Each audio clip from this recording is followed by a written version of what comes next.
назад, еще вот до пандемии, я выступала с одной работой учащейся по самобытный праздник Республики Коми. Ну, пандемия наложила свои действия. И в итоге сейчас я вам представляю проект своей ученицы, которая в период пандемии его выполнила. Ну и заняла там определенное место. Итак, как родилась идея проекта? Да просто все сидели дома, и некуда было выйти, а вот она вышла, посмотрела вокруг, и вот что у нас получилось. Вообще, что такое арт-объект? Вообще, как он появился этот арт-объект? Вот это Анастасия, она не знает, тут я ее ставила вчера накануне, сама задумалась, вообще откуда впервые появился арт-объект.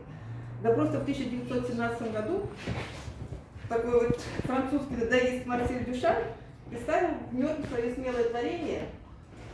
Вот он тут стоит. Он назвал его фонтан, а вообще это перевернутый писсуар. И представляете, сейчас он продан за $2 миллиона. Итак, значит, для чего вообще нужны арт-объекты? Как вы думаете? Вообще арт-объект они считаются местом притяжения туристов, украшают городскую среду. Вообще, где стоит какой-то арт-объект, там даже может повыситься и продажа каких-то товаров, то есть повышается пешеходный трафик. ТКК, конечно, уникален своими арт-объектами, и в итоге целью этой работы, этого проекта было создание путеводителя по арт-объектам города Сыктывкара, ну и, конечно, наши Эжи.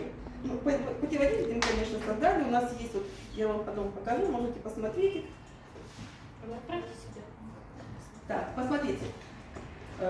Путеводитель мы выполнили в 2 вариантах. Ну, например, к вам приезжают гости. Да? Или вы едете на машине.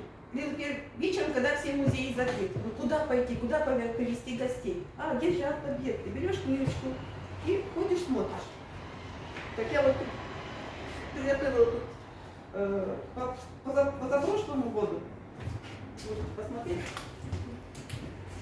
Путеводитель по этнотуризму. И вот по арт-объектам можете посмотреть. Это одинаковые они.